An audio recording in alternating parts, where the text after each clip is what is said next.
praise is due to the Most High. We talking boxing talk. We talking boxing talk, so pay attention. God made you and I in his own image.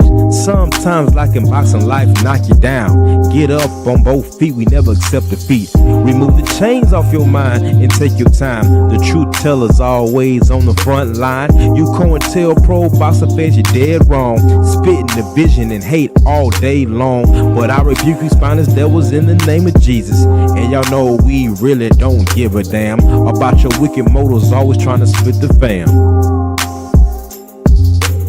We talking boxing talk, so pay attention. God made you and I in his own image. Sunday afternoon, I need to unwind. I grab a cup of tea and play my sister Sugar Free. Mom, her knowledge, she will set you free. But don't get it twisted, ain't nothing sweet. We talking boxing talk, so pay attention. God made you and I in his own image. My brother Drew Titan early in the AM, always speaking facts about the code. All the truth tellers, yeah, they real bold. The General 78, yeah, he real cold. Need some boxing history, shout out to Stormy B. Queen Shawala, always on the scene. And gotta give a shout out to our champ side. Getting us real facts, always down to ride. Now through one of these truth tellers, you found me. Now let's talk boxing with Coach B. We talking boxing talk, so pay attention. God made you and I in his own image.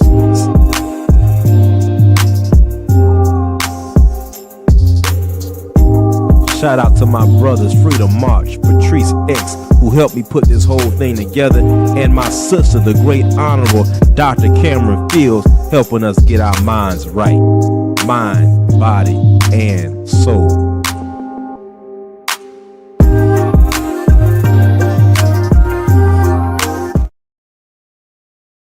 Peace to the family, peace to my comrades. And it's always smoke to the COINTELPRO boxing fan. You mighty agents of chaos. Salute to my brother, Macadacious Mac of the South, pimping since been pimping. Pimping since been pimping. Let's go to our comments. Play that piano, man. Play that piano. Come on. Family. You might be wondering why coaches here this early in the morning, unexpected. But this live is long overdue. This live I should have broadcasted last week, but so much is going on in the sport of boxing, I had to take a break and catch up. Had a conversation with one of my brothers who I disagree with, but that's what we're going to talk about today. Should we continue to compromise when it comes to business practices in the sport of boxing? Should we keep our cultural and tribal beliefs out of business? So the video is called Pimping, Sharecropping, and Boxing. Pimping, sharecropping, and boxing. The word of the day is tact. I don't want to talk at the people. I want to talk with you today. I want us to get some clarity on what's happening. I want us to understand how we are pitted against each other and we keep falling for the same trick again and again. So some of you might be a little green, and there's nothing wrong with being green. We're all green to certain things. So let's start from scratch.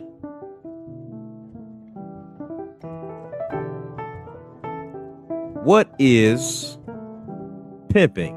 What is sharecropping? Well, you all know that pimping is someone who traps the mind of another and exploits their body for their monetary gain. But what is sharecropping? Some honestly might not know. So let's get into that. Let me add this to the stage for the people, for the family.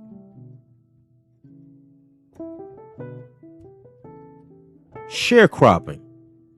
Sharecropping is a legal arrangement in which a landowner allows a tenant known as a sharecropper to use their land in return for a portion of the crops produced. Typically, the sharecropper receives between 1/2 to 2/3 of the harvest, while the landowner retains the remainder.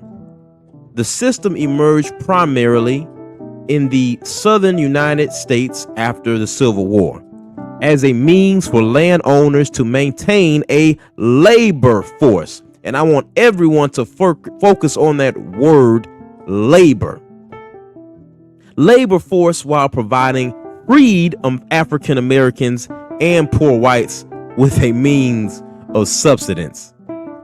I love how they squeeze that last sentence in there to make it seem that African Americans and poor whites were on some type of same level.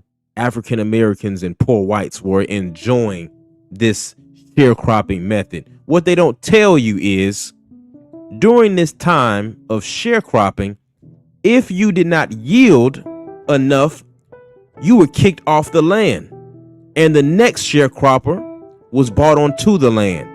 So the landowner owns the land, owns the property, gets some of the monetary gain, actually a lot of it, from what's sold, and it's another form of slavery all over again. This was done because a lot of the freed people didn't have anywhere to go. A lot of them didn't own any land at first. This is before the Reconstruction period. And what I'm telling you, family, is there is a effort to put all of these athletes back into sharecropping, back into being pimped. Now, you don't have to agree with me, but I promise you, by the time I am done with this, you will have to deal with the evidence that I lay out. So we've gone over what pimping is, what sharecropping is. I'm pretty sure you all know what boxing is. So the brother told me, he said, Coach, hey man, you can't take things so personal. You can't care about your cultural pride. You can't care about tribalism. You can't care about basically being a black man in the sport and learning how to use your leverage power. Well, let's see what we gave up, family. Let's go back a little bit in time and go over a little bit of history for a second. Let's go to school. Please get your pencils and paper out. Please, no talking during my class. If you have any questions, please save your questions to the comments section. We will answer them in the order they come in. Yes, Lord. Yes, Lord. So if we're going to start here first with Exhibit A. Add that to the stage, please. So what do you mean, Coach, when you talk about this leverage? Well, let's start here. The Negro League player salaries vary significantly with average monthly wages for regular players ranging from around $175 in the 1920s to $400 or more during World War II, while stars like Satchel Paige could earn up to $1,000 a month or more from salaries and exhibition deals. Some players also earned additional income through individual games, and star players often played in other countries during the winter. The overall revenue of the Negro Leagues reached about $2 million per year by the early 1940s. Now, what they have tricked you and many of us to believe is that we couldn't have these large sports organizations without integrating, when that couldn't be furthest from the truth. Family, you need to understand $2 million in the early 1940s was a lot of money. But there's something that happened during World War II. There's something very significant that happened between the 1940s and the 1950s that has a lot to do with why we are here today. They don't tell you that all of these things were integrated before the country itself was integrated. What are you saying, Coach? What I'm telling you, family, is that sports, the military, all of that was integrated long before the civil rights movement. And it was for economic reasons. That's the irrefutable truth. But let's dive deeper into it, because some of you still might not see where we're going with this. So just sit tight. I want to connect some dots for a second.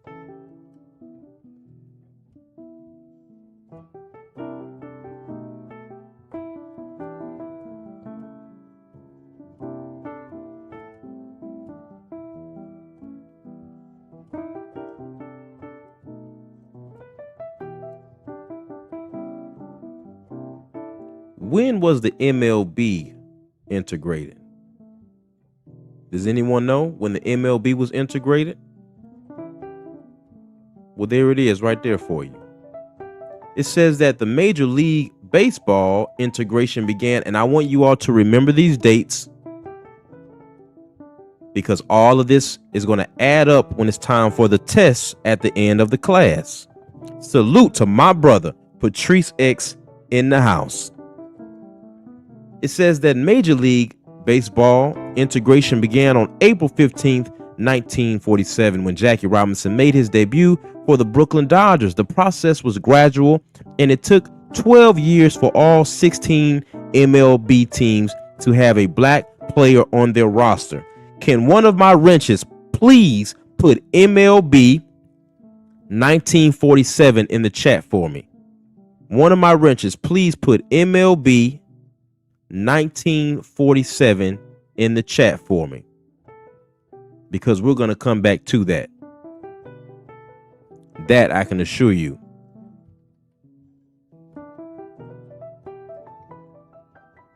Shout out to my wrenches in the house. So one of my wrenches, I want you all to put this next one in the chat.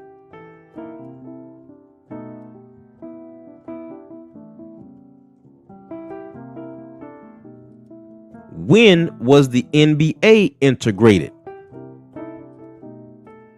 The league was formed as the Basketball Association of America in 1946 and took its current name in 1949 when it merged with the National Basketball League, NBL.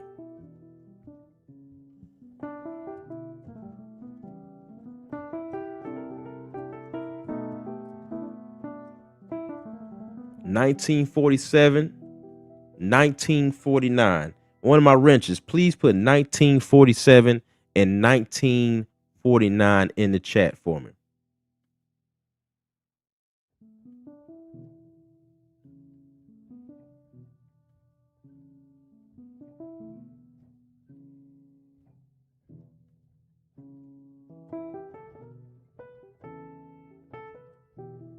That's all right. I'll do it.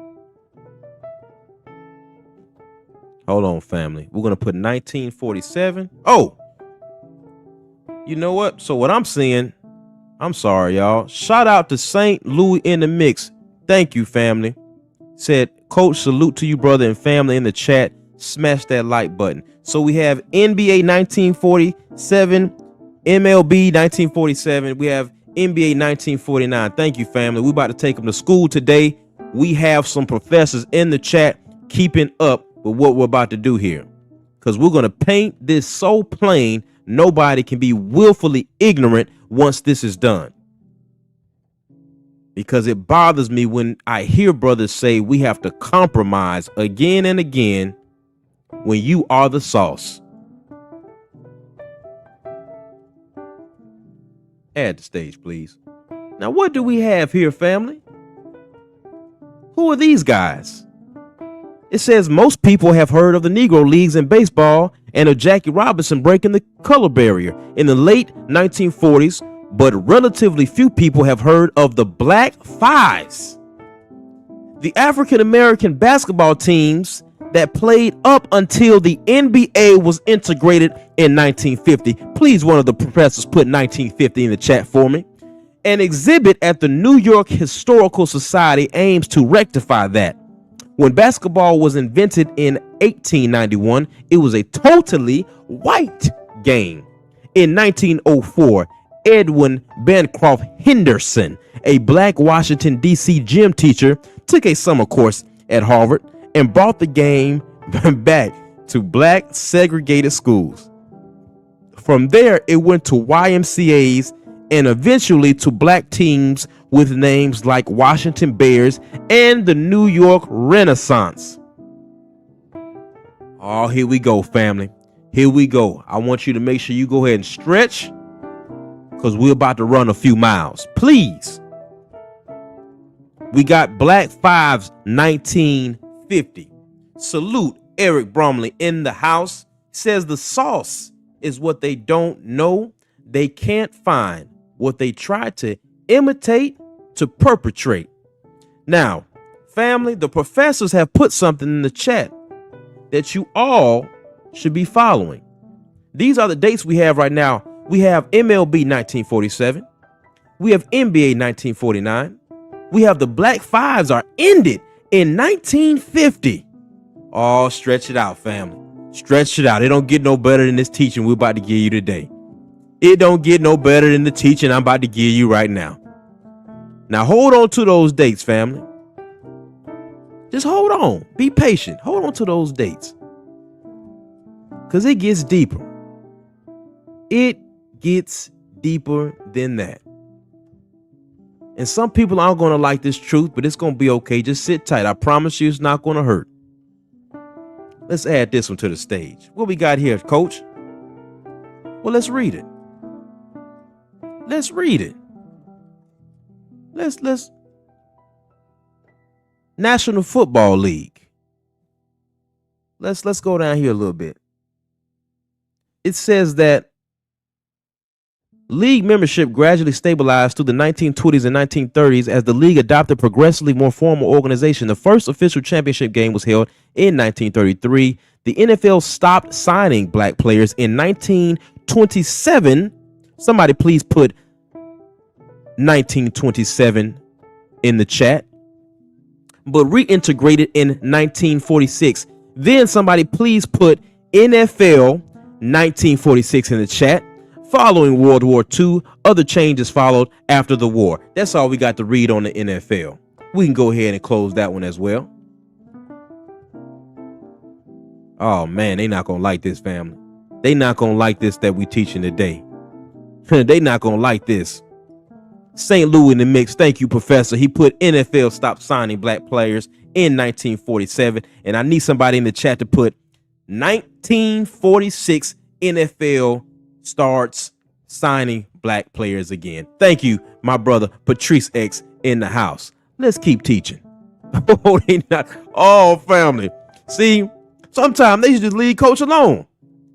They should just leave coach alone sometime. But see, we got to go ahead and get some straightening. Now, it's some other stuff going on that happened around this same time. What you talking about, coach?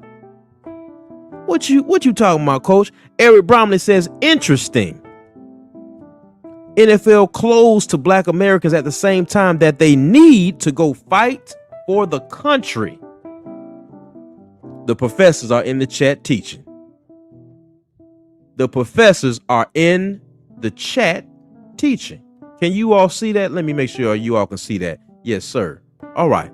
Now, what is this?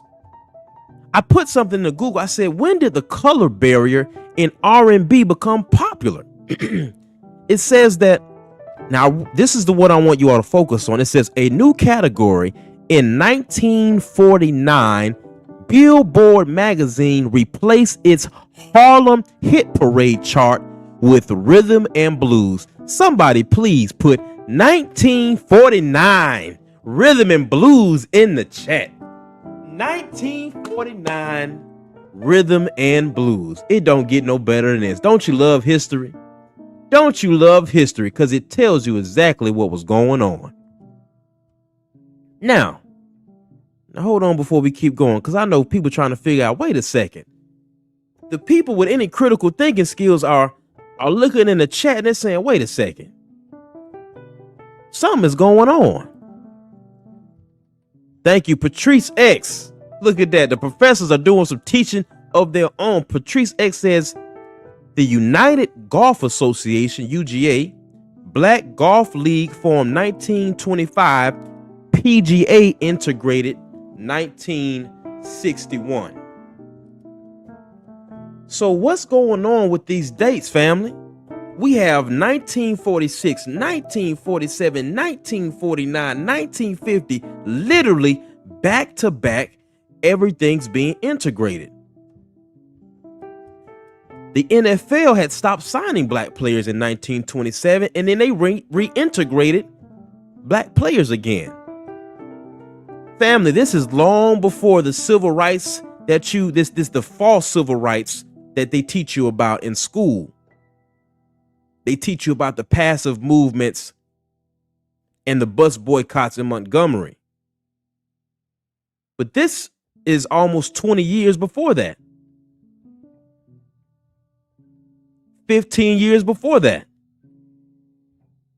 So something's not right.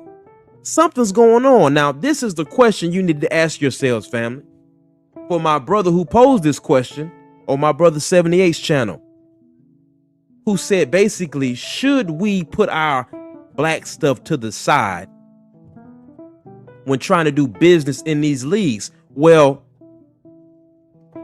what we need to ask ourselves is, why did mainstream America, why did they feel the need to integrate all of these things around the same time?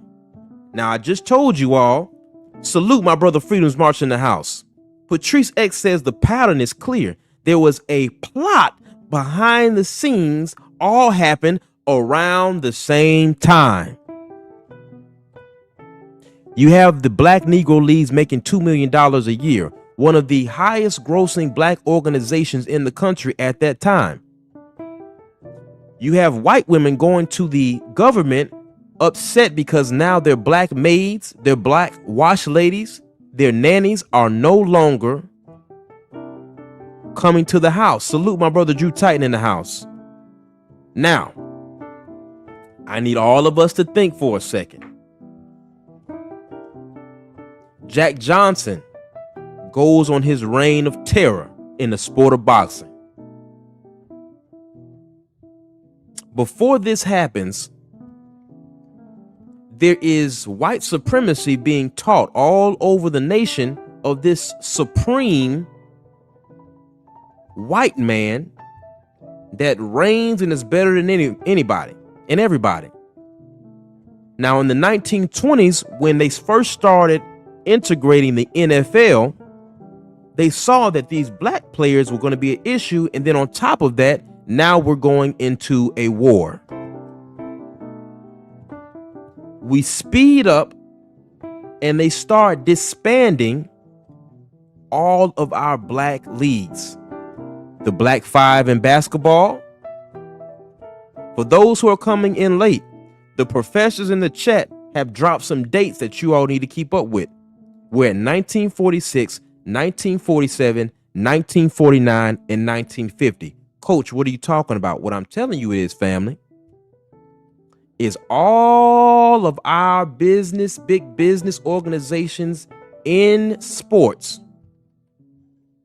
were economically gentrified to take the power away from you.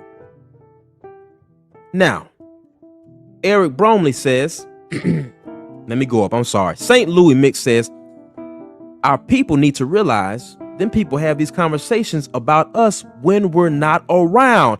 It's not a conspiracy, but St. Louis, many of them think it is. Many of them think that this is a conspiracy. But to all the professors in the chat who are dropping these dates, we are going to lay this stuff out so good, you cannot refute the truth that we're about to show. Sports and TV checks getting gigantic color TV 1954 around the same time, bringing the black leagues in to pull in big bucks. Now, family, the minds of the brothers in the chat is telling you what's going on. They're saying things I don't even have to say yet. Those of you who are still denying what I'm saying, those of you who still don't even want to acknowledge what I'm saying, let me ask you this question.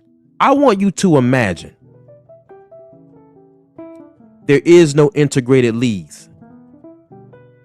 You have Magic Johnson. You have Kareem. You have your own black sneaker companies. Michael Jordan touches down. If billions of these dollars stayed in the black community, are they able to pull off the 1980 crack epidemic? Are they able to flood our successful streets at that time? Not only that, the billions that these guys make, what do our HBCUs look like? This is economic warfare that was done on us. So when you come to me and you try to tell me, Coach, you need to take your personal issues out of it. Business is warfare. And don't worry, I'm going to get to Eddie Hearn. I'm going to get to Bob Arum. I'm going to get to all of them in a second. But I want you to lay and understand the foundation first. We have 5 years.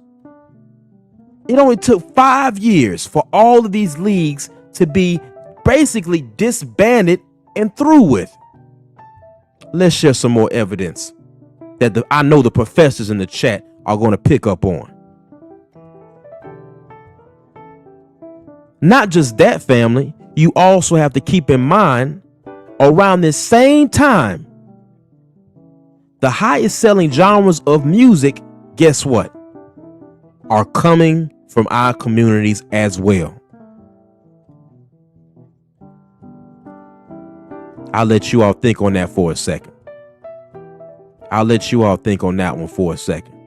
Let's add some more to the stage, family. What is a slave contract? The term slave contract in boxing refers to contracts that are perceived as limiting the freedom and control of the boxer. This concept has been used by various fighters to describe contracts that restrict their ability to choose fights, manage their careers, and dictate their terms. Floyd Mayweather famously rejected a $12 million contract for 6 fights, calling it slave wages, highlighting the discomfort he felt with the restrictions imposed by such contracts. Mike Tyson has also spoken about the exploitation he experienced during his career, calling the contracts slave contracts and expressing his desire to escape from them. These discussions reflect the ongoing debate about the fairness and implications of boxing contracts, particularly in the context of the financial incentives and control they offer to fighters. Shout out to that public school education. I can read just a little. Eric Bromley says business is business, but controlled business is controlled culture and power. Salute to Eric Bromley. I want to say that again, what he put in the chat. Eric said business is business, but controlled business is controlled culture and power. So some of you might say, well, what's Eric talking about? What Eric is saying is when you have your own business, Kyrie Irving is not put on a whipping post. When you have your own business, Shadur Sanders is not put on the whipping post. When you have your own business, Bronny James is not drugged in the media just for being in a position where his father could put him somewhere, giving him an advantage on someone else. When we know Legacy Children has been in the mainstream community for almost 250 years, especially when it comes to these prestigious institutions. Patrice X says Eddie Hearn Sr. used to brag about handing those out. Oh, Patrice X, hold that thought. Now, for those who are just coming in, I want you all to focus on the dates that have been put in the chat. And Eric Bromley pointed out something so beautiful. 1954. So we got from 1946 to 1954, our leagues are disbanded, color TV is popping up, and you all think that this is a conspiracy? Okay, let's keep going. Let's keep going.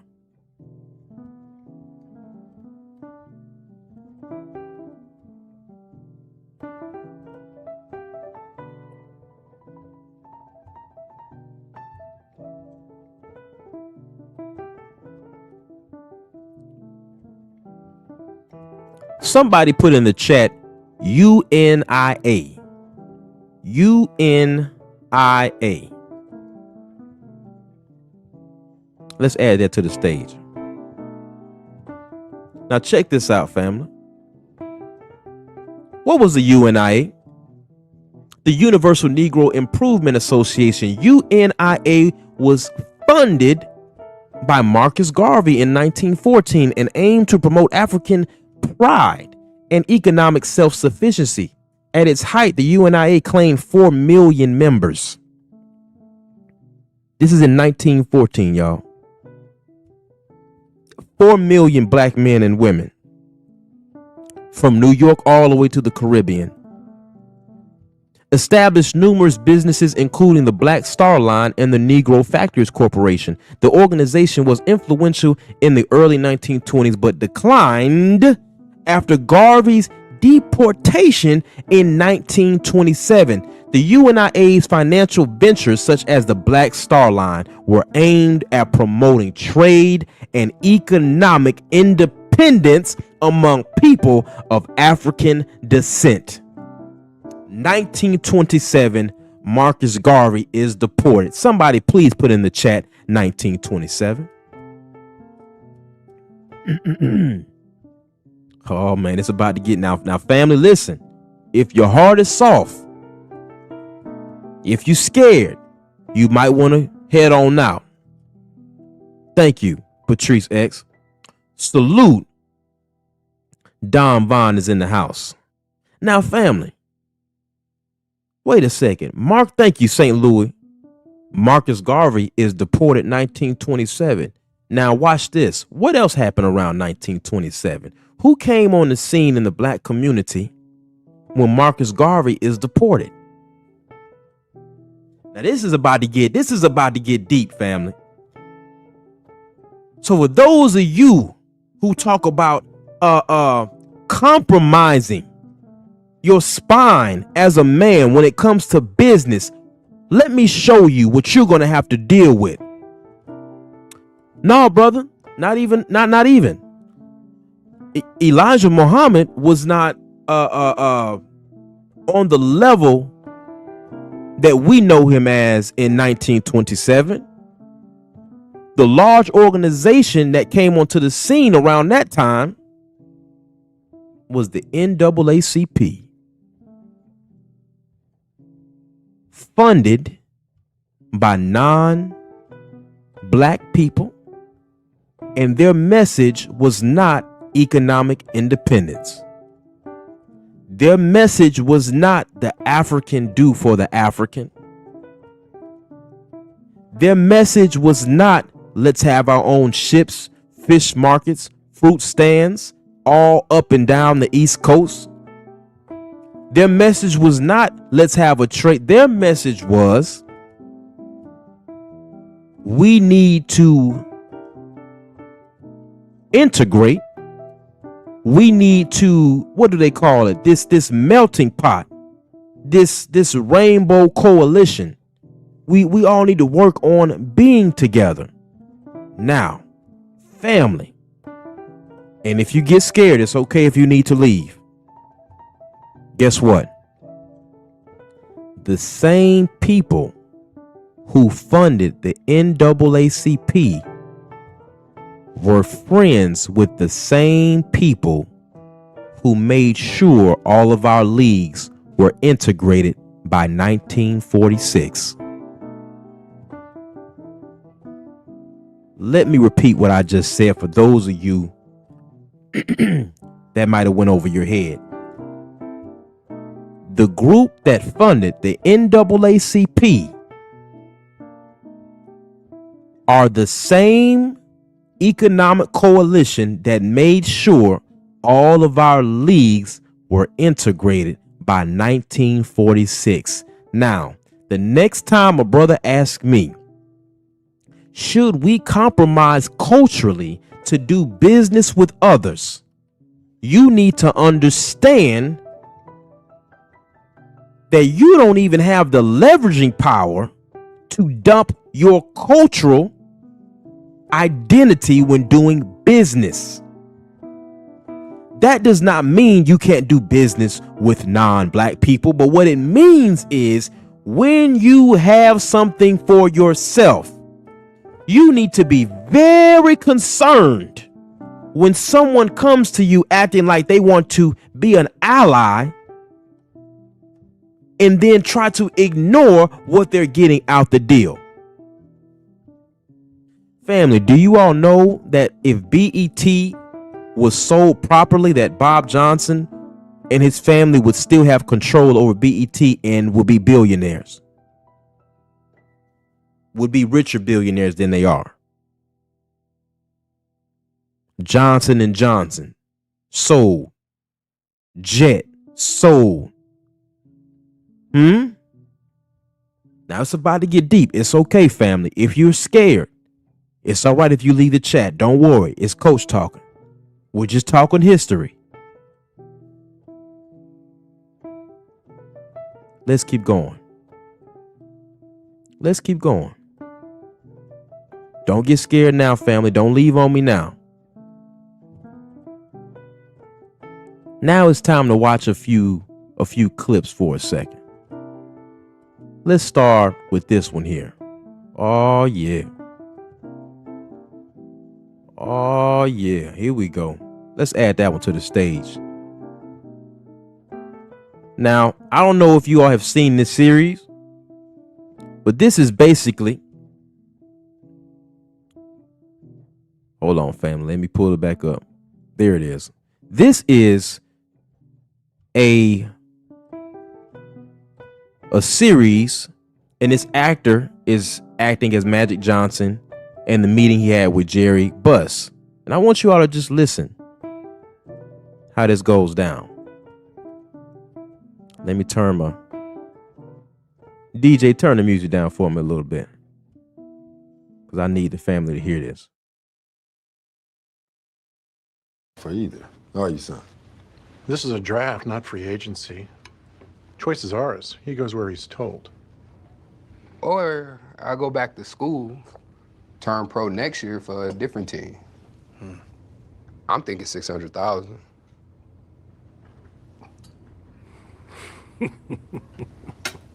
Look here, son. Lou Alcindor is the league's biggest star. Kareem. Yeah. Same difference. He's also one surly son of a bitch negotiator. And we closed at $650. That's why 6 feels cool. I mean, for now. Plus tuition in the summer times, so I can finish my degree and, make mama happy. That's important. Don't underestimate mom. 4, and you can work your way through school, young man, just like I did. Well, I see, Mr. Cook. Basketball is my work. And I'm worth 6. This dab ain't half bad. Look here, boy. Well, 400,000 is our final offer.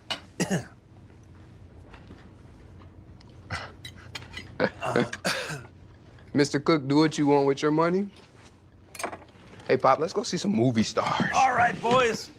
We're all boys here, right? We're gonna think it over. I'll walk you fellas out, right? That all right, Jack? It was a good lunch. I enjoyed that salad, I tell you.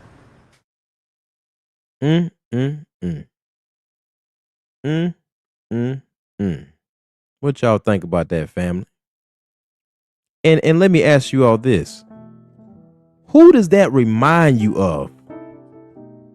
That exchange you just saw between Magic and old Jerry. Who does that remind you of in boxing? As soon as the man starts talking about how he wants to move, those fangs come out. Boy, you gonna do what I say. Boy, you gonna take what I tell you to take. Now, even though that was a movie, that is probably not even as bad as it really went down. I promise you some N-words was probably dropped in there. Boy, you making enough money. Huh? They always start with the smile. But brothers are asking me. Now, the way Magic handled that, see, he had his father there with him who has already coached him on the game. That's the real reason they hate Bill. Y'all can miss me with all that other crap. And I want to show you all, every fighter who has demanded equal pay or fairness in the sport of boxing has been put on the lynching whipping post. Every single one. But we're going to get into that in a second. You all need to see some more. We have to make it so plain for the family that they can't deny this.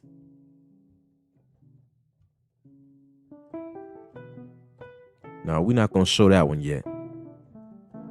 Yeah. Let's show that one. Let's share some more. Let's really take them to school. Now, I know my brother Drew Titan going to be going live in about 15 minutes, so I'm going to move as fast as I can. Who remembers and 1? Who remembers? Let's add that to the stage. Who remembers this?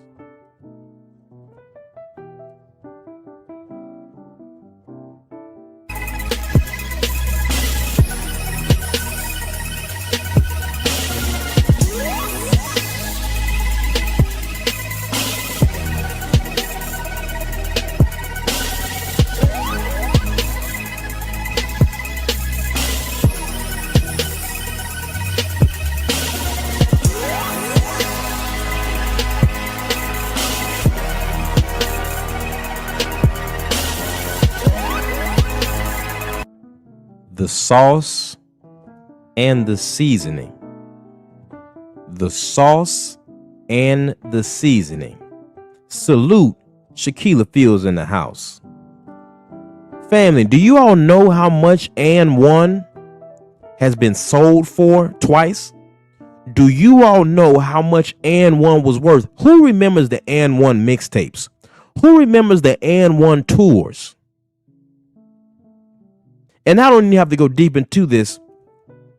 Every time and 1 has been bought and sold, they were never by our people.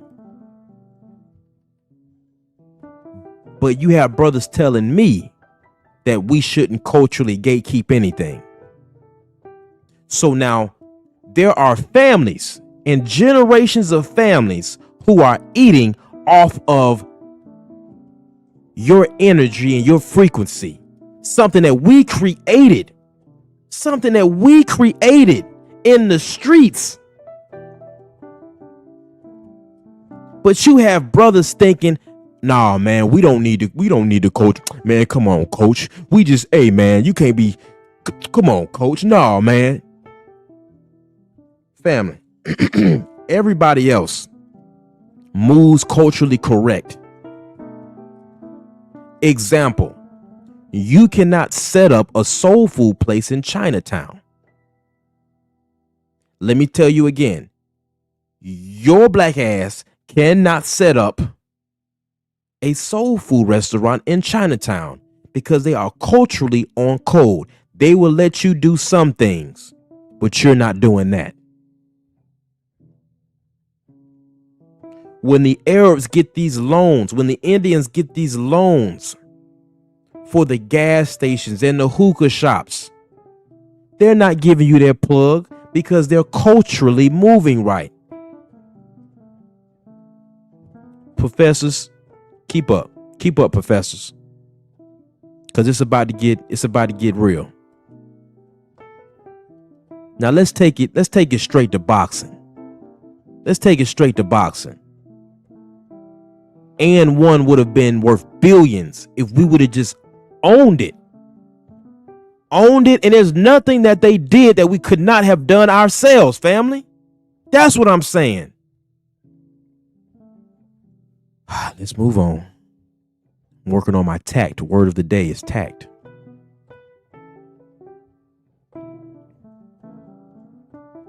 Now, they hated. Who remembers this right here?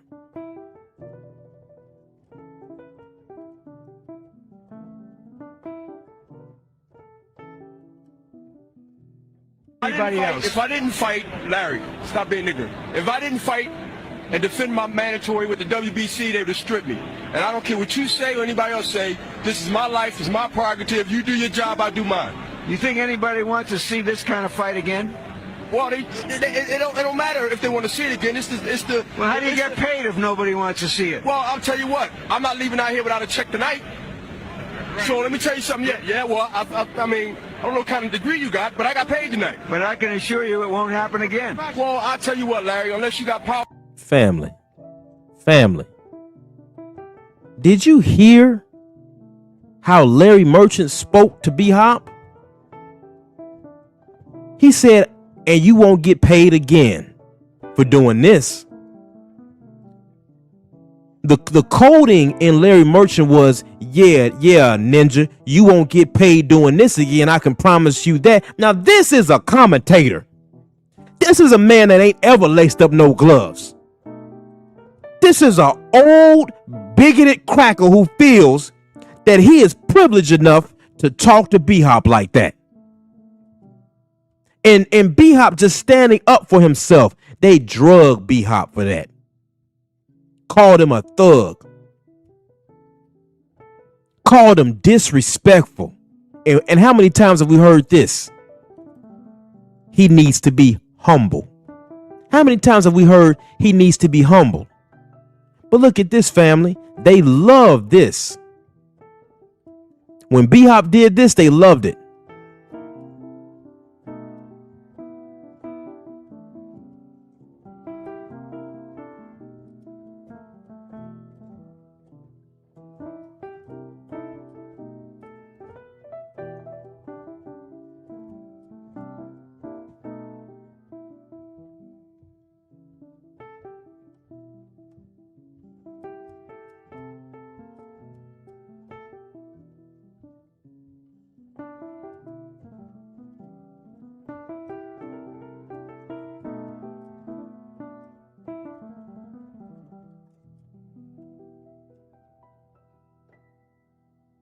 Look at him clapping. Look at him clapping. Look at him clapping, y'all. Now, see, they love that. Now, Forget what our personal opinions of Don is, but let me show you the hypocrisy and the open racism and hypocrisy in the sport of boxing. Anytime any of these black fighters stand up to these men who are older than them, while they're being disrespected, they label them disrespectful thug-ass ninjas. But anytime any of these brothers drag Don King, they love it. Do you know that Don King used to be public enemy number one? I don't care what you got to say about, well, you know, Don did Mike wrong, Don did. The point that coach is making to y'all is we can't afford to have that energy with Bob Arum. We can't afford to have that energy with Eddie Hearn. And when they do have that energy with Eddie Hearn, you are labeled the enemy. When you are confident, you are labeled the enemy. When you speak like Bill Haney about his son, you are labeled an enemy. And you are complicit in joining these lynching sessions. We have to get to a place where we say, all right, well, hold on, mainstream media. Now, we might have our differences, but this right here, y'all not about to do.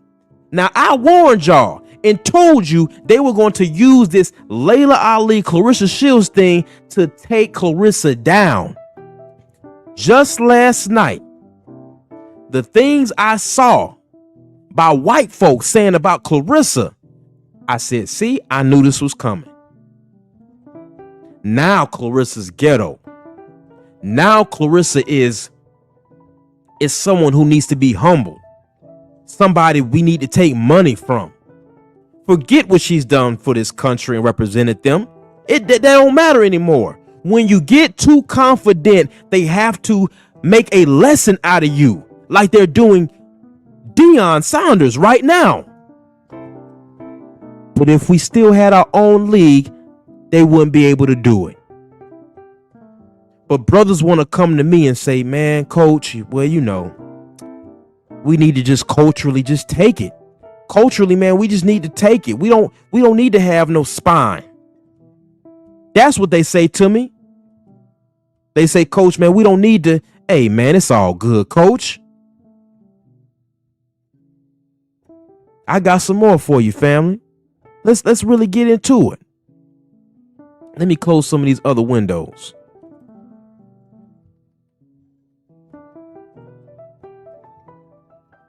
Yeah, now I can see. I'm sorry, fam. I see you all talking in the chat. Let me.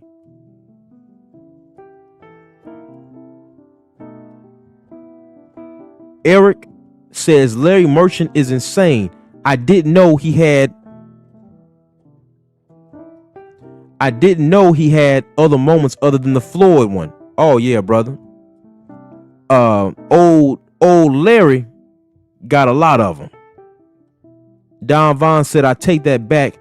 Larry and out of the cover race. Oh yeah. The older he got, the more emboldened he got, which is usually how it goes. But let's show some more. Cause it gets better than that. Now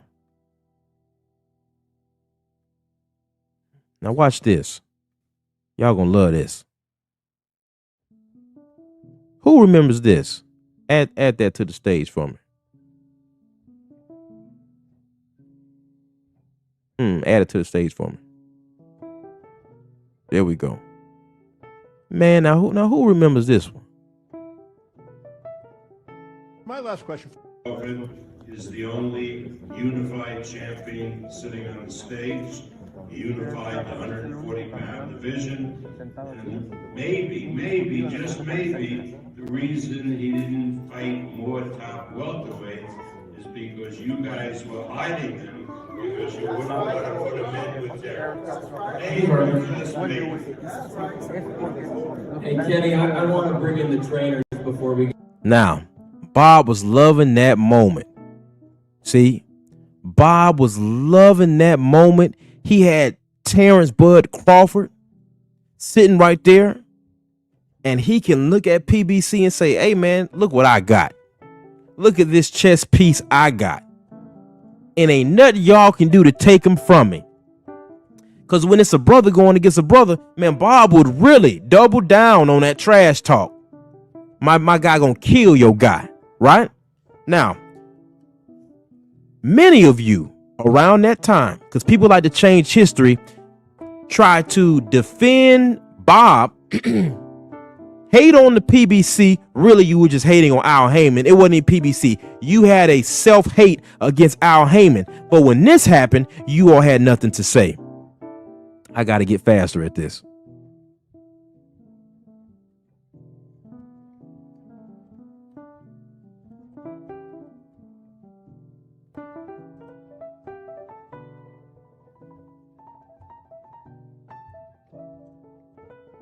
Won't fight him because, Well, you said you don't want Manny to fight him either. well, yeah, I don't want Manny to fight him because it's a devastation, and I still have a sore spot for Manny. And guys like Sean Gibbons and so forth don't want Manny to fight him. That's enough. That's enough. Did you all hear what Bob Arum just said? Now, for those of you that don't know, that might not be aware, Bob Arum blocked one of the biggest fights that would have happened in the sport of boxing for the torch to properly be passed to Terrence Bud Crawford. But he blocked a fight between two of his own fighters because he said that Bud Crawford, he has a soft spot for Manny Pacquiao, and it would have been a devastating beatdown. Well, Bob, is this boxing or not? Bob, if you care so much about Manny, how come you didn't tell Manny, hey man, after he got knocked out by Juan Manuel Marquez, how come you didn't say, hey man, that's enough. I'll take care of you the rest of your life because we thought you were dead that day. We thought that Marquez might have killed you in the ring. Miss me with the double-minded, double-tongued talk. Salute Anwar Willis. So what they're telling you is, I'm showing you. There's always a point where they love you. There's always a point where those teeth are smiling. And because you are culturally unaware now, and you culturally throw your identity out the window, you open yourself up for all types of devilish tricks and traps. Patrice X said, we let other men speak to us like this, then still sign our talent to them, going back like a battered spouse, making excuses for its abuser.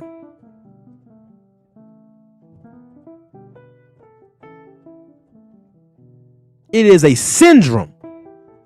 It is a post-traumatic slave response.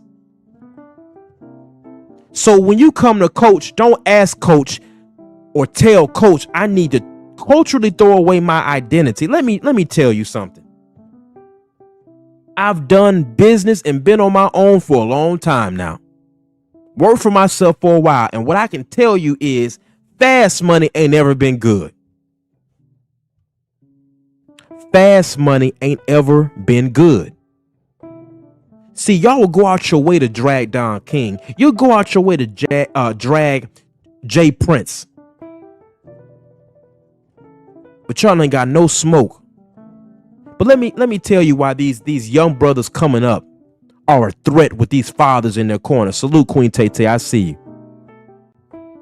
Let me show you what it looks like when your father's around and you know the father is giving you instruction on how to deal with a slithering snake, a damn devil.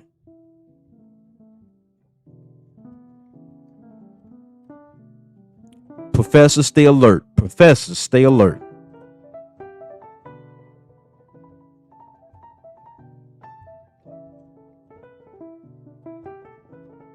Add to the stage.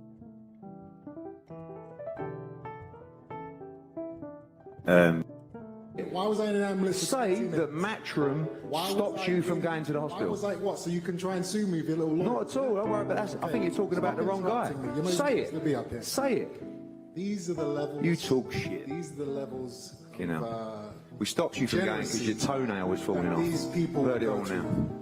Eddie, the last time you were up here, you were talking about how famous and popular you were, even more famous than me. No, that's impossible. You're the people's champ. What? But you said it. No, you're getting stopped by grannies and children who are throwing themselves at you like you're the Pope. It's incredible. Absolutely. And even with half a toenail. I can't believe it. But that's interesting. The fact is, you're telling us we stop your ambulance from going to the hospital. A glorified desk jockey.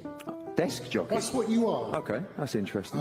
Living off of the back of hard-working fighters. That's what. That's right. That's right. You heard him. You heard Chris Eubank Jr. Tell him to his face. Rastafari, as his father would say. The blood runs through him strong. He told Eddie to his face, you are a glorified desk jockey, living off the backs of hard-working fighters. You are a liar and a slithering snake. He told him to his face, just like his father would. Rastafari. Rastafari. Tell him to his face and talk to him like a man. What I'm telling each and every one of you is we have to stand up to them. Thank you, Patrice X, that devil passive aggression from Eddie. And a lot of you, because you've thrown away your cultural identity so much, you don't even recognize it. What Eddie was saying is, my real problem is you running around here and people are praising you like the Pope. You have an issue of seeing that brother being praised more than you in a town that you think belongs to you and your father. Told him to his face. Aaron Butler, salute.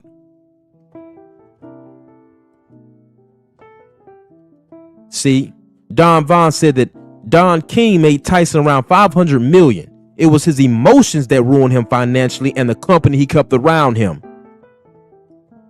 And family, I know that there are agents of chaos that want to debate about that alone. Even though I'm showing you who your real enemy is in business, in your community, in sports, it's two sides to every coin. Yes, you have people around you who look like you who are a threat as well. But don't nobody have a history that we've laid out in this foundation. For those of you that are just coming to the chat, you can go to the top of the chat and the professors laid down the dates. We can follow this all the way back to 1927. Don't tell me about Ray Ray and Junebug. Let me say it again. We can follow this record back to 1927. Don't tell me about Lil Ray Ray and Junebug. That ain't all. I know you think, damn, coach. No, coach got some more.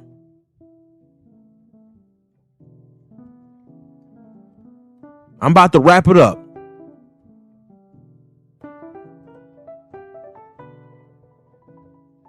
But this ain't it. And if you're scared to death, you can leave. I know this is tough talk. I know some of you are scared to even think the way I'm talking.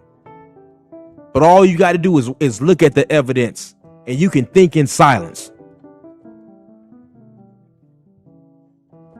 Now watch this. Watch this contradiction. Add it to the stage, please. Oh, I'm going to preach, brother. I'm going to preach. Now look at old Eddie. There he go again. There he go again. There he is. Now listen to old Eddie. Listen, that's a great fight. You know, I think Ryan should be chasing the champions at 140. He should be chasing the number one in the division. And Devin's the number one in the division. So, you know, I do think, looking back, I think people don't quite understand what Devin used to do to make 135.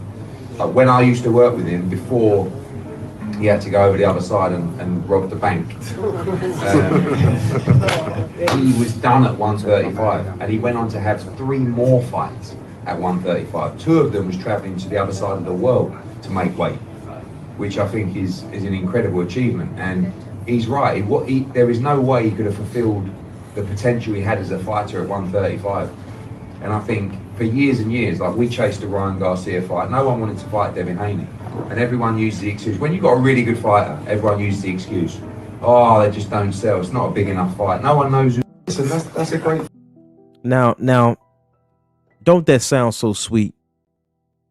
Don't it sound like Eddie, man? He really believe in Devin, man. He just, he's doing his job as his promoter. He loving him. But as soon as Devin was done pretty much with working and making Eddie, listen, I don't know if it's the accent that gets y'all.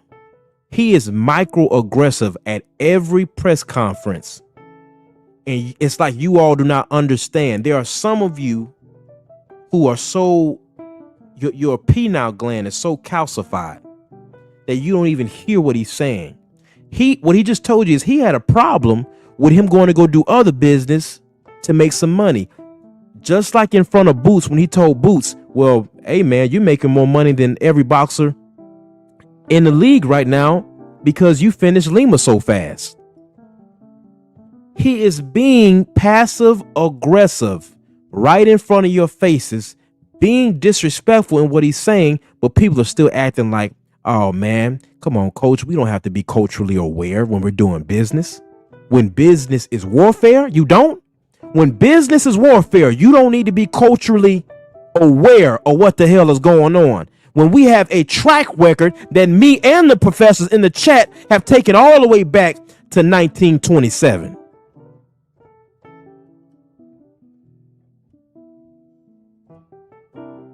I'm almost done, family. I'm almost done. Now watch this, Eddie. Watch this version of Eddie.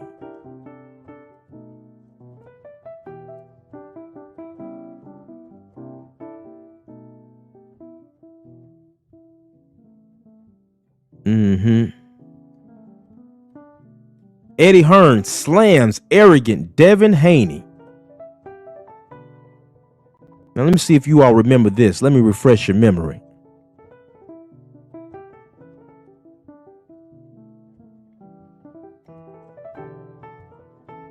When Devin Haney having an argument. What was the crack there? What was being said? It looked kind of heated. Didn't look like you were. It was heated because I don't know if you saw the Twitter. About the tickets. Yeah, and I just couldn't believe. Like, bear in mind the relationship that I've got with Devin. Bear in mind everything that we've been through. I could not believe he would put that out. So I just replied. I said, "You're an arrogant." To be honest with you, like, and I pulled him at the show and I said, "What do you think you're doing?" And he said, "Well, oh, hey." I said, "No, not hey." I said, "What are you doing?" I said, "One, you couldn't be more arrogant." I said, "You're like a little kid." I said, "You used to be a good kid, you did." I said, "Now I don't like this arrogance that I'm seeing from you." I said, "So don't ever do that again." Conor Benn, of all people, filmed you and Devin Haney having an argument. Now, family, Eddie is an older man who has done and really made millions with Devin Haney. Now, imagine me. I always like to use my brother Drew Titan because a lot of you know that my brother Drew and I are friends. If I go to New York, and you all know the friendship that my brother Drew and I have. If I go to New York and I go to a function that my brother's in charge of, and I say, "Hey, bro, I'm trying to get into the function," and my brother does not answer me, or vice versa, if my brother Drew comes to where I'm at and I'm having a function and I ignore him and I act like I can't get him nothing, when he sees me, I see him, we're going to be like, damn, bro, what's up? Right? That's what happened between Devin and Eddie. And instead of Eddie saying, hey, bro, I know it was my event. I know it looked bad, but look, this is what happened.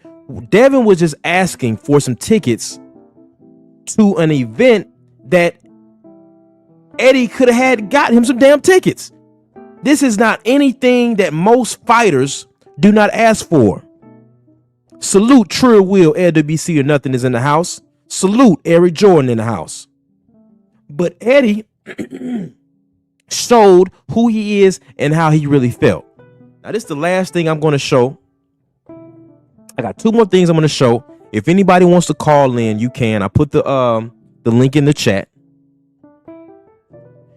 And I'm going to end up that got us into this conversation in the first place. So let me just go ahead and get there. All right. So here. Hold on, family. Okay.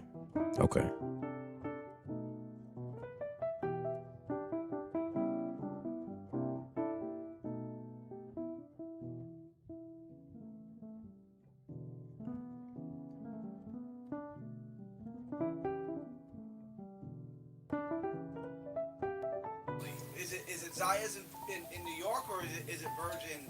Either. I mean, Zayas comes with a belt, right? Don't forget that Virgil is an interim world champ, so's Boots now.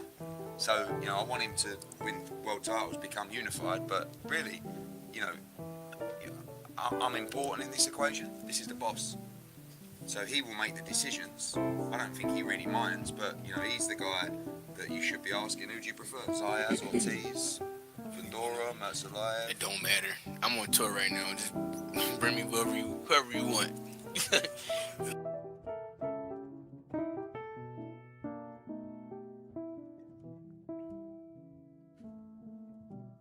Bring me whoever you want. Eddie says, you're the boss. Who do you want? Boots says to Eddie, man, hey, man, whoever you want. I'm ready for whoever. Are you not the master of your own destiny? Are you not culturally aware of what this man's father said? Are you all not hearing or understanding what Eddie was saying during that post-press conference? That is how we got to this conversation. One of the brothers we were talking about how Boots responded to Eddie, and one of the brothers said, well, man, maybe he's just trying to be nice so he can get more out of business. Family, that's not how business works. All right? That ain't how business is warfare. And Eddie has shown that he is good in that warfare over and over again. But some of our top fighters, like I said, I don't know if it's the accent. I don't know if it's the hair slicked back with gel. I don't know if it's the pretty suits. But just because he talked different don't mean he's about to treat you fair. People are looking at, well, he did this with Devin Haney. Devin Haney and Bill Haney have more leveraging power than all of you.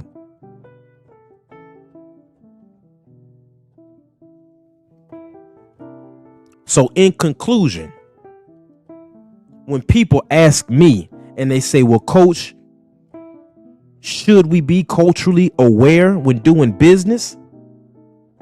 Why would you not? The professors in the chat, they showed you and they bore witness to what we saw in the beginning, going all the way back to 1927. We are in the year 2025, and I'm still having to point this out, family. Eric Bromley says, one of my least favorite things is when fighters seem like they don't think they get to pick their opponent if they know how to market. These promoters will make them stop talking that way, though. Exactly. Right then, he should have said, even if you don't get it, you keep saying, I want this person and nobody else. Family, somebody in the chat tell me, where is Lubin from? Where is Lubin from? Where is Virgil Ortiz from? Where is Bakram? Where is he from? Where is Xander Zayas from? Where is Fundora from? But I thought you all said that the black American fighter, after the Terrence Crawford versus Canelo fight, you all said that the black American fighter is the best thing since sliced bread. And people got mad at me when I told you all that they are hypocrites. These are the same people who were on the side of race fans when they were calling us all cowards and Tom and Jerry runners.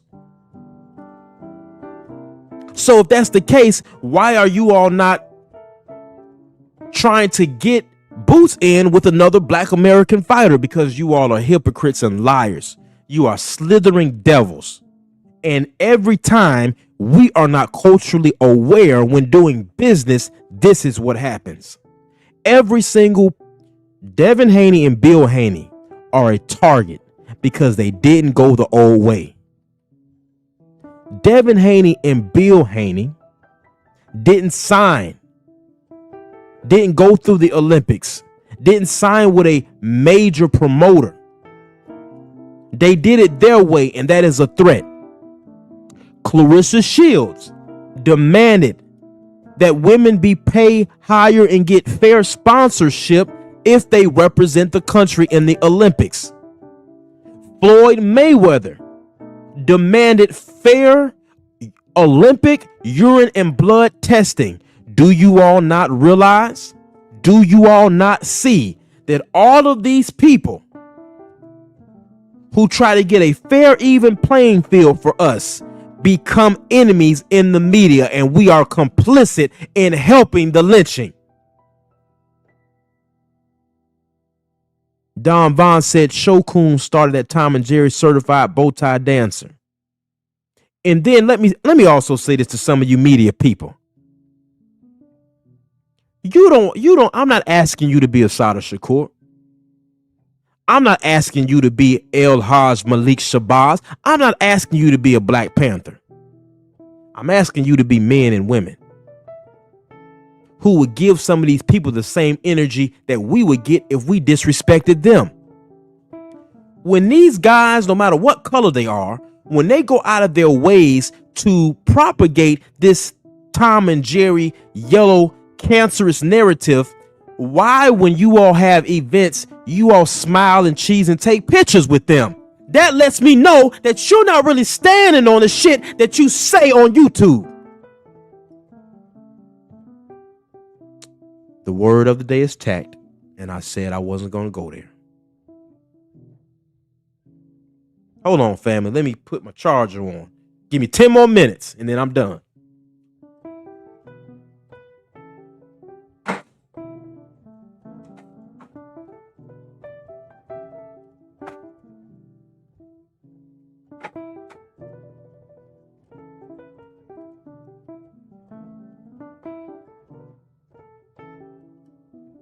Now look, this is my last point. I see nobody called in, so I'm gonna drop the link one more time. Nobody calls in after this point, then we out.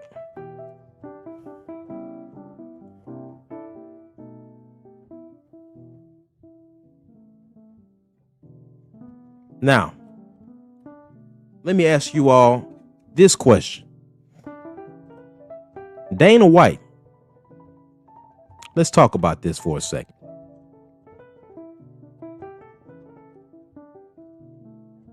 Some people ask and they say, Coach, why do we need to be culturally aware when doing business? I cannot say how disappointed I have been. Please like, subscribe, and share. Please like, subscribe, or share the video. Dana White, with the history that he has, the success that he has with the UFC, Turkey Al-Sheikh, they have gained more business leveraging power in a matter of 3 years than you have ever seen in the sport. And regardless of how you feel about Turkey, regardless of how you feel about Dana White, they're culturally on code with their own. But it's us who keep giving these punk ass excuses. See, someone mad at me about talking about how we should not allow them to pit us against each other the way they do, whether it's Layla Ali versus Clarissa, whether it's Crawford versus Spence. You all keep getting lost in a weapon that is used on you again and again. Now check this out, family. While we're arguing with each other, while we're banging on each other, the resources that has been sown from our soul, from our own seasoning, everybody else is going to reap the benefits. Because while everybody else is sucking on the tit of the black community and our talent, we're too busy dragging each other. There's a difference between being competitive and just being a straight up hater. I asked a brother the other day who told me, he said, well, Devin Haney, he's just not proven. I said, well, damn, bro, what he got to do to be proven to you? But everybody else is proven.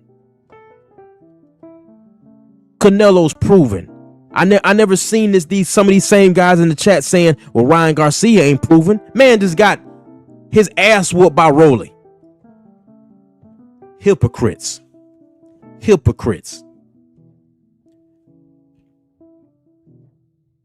So in conclusion, family, y'all know Coach Hudson. This is the square that I'm going to stand on every time. Like the great Asada Shakur, the great Asada Shakur once said, never let your enemies tell you who your enemies are, and I never will. And I'm always going to defend us when we are right. I'm not one of these guys that's just going to come on social media and run my mouth about the wrong. When you're being a good role model, when you're chasing greatness, I'm not going to let you be lynched in front of me. I'm not that kind of brother. But family, I know I've gone over the time. My brother Drew Titan is on. Damn, family, shout out to y'all. I got to give a shout out to the professors. Everybody who came. Oh, man, the brother Delano was in the house. Delano, let me find out you've been in this chat this whole time and ain't say nothing. Let me find out Delano been in this chat this whole time and ain't say nothing. Delano. Family, when y'all come into the chat, say something. Got to give a shout out to Mac of the South.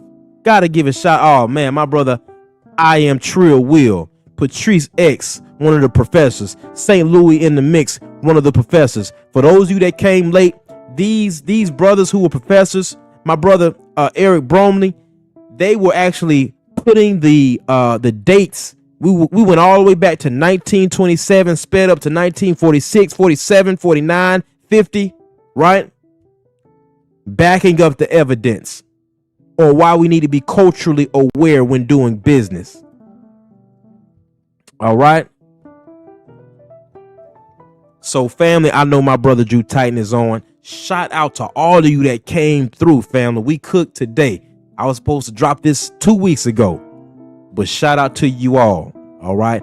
Andrew 100, salute.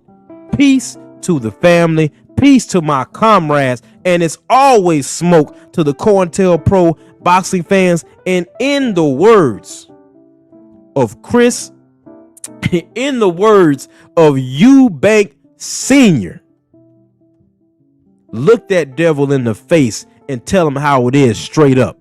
Rastafari. Peace.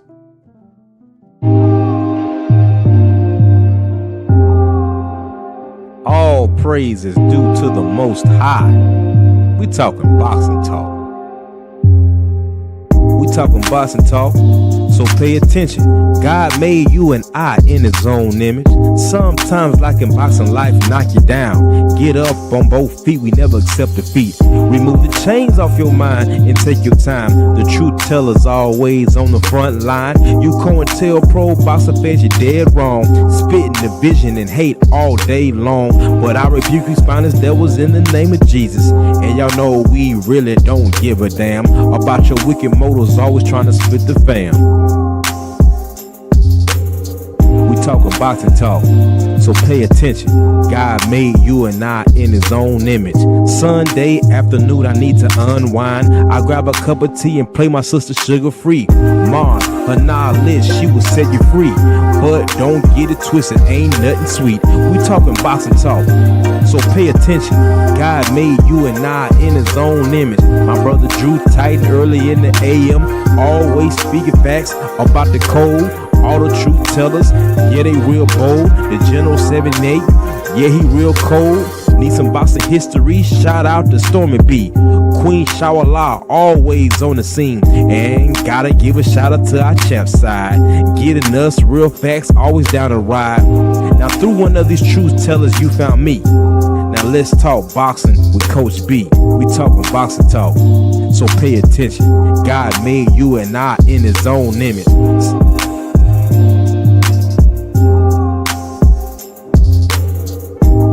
Shout out to my brothers Freedom March, Patrice X, who helped me put this whole thing together, and my sister, the great honorable Dr. Cameron Fields, helping us get our minds right. Mind, body, and soul.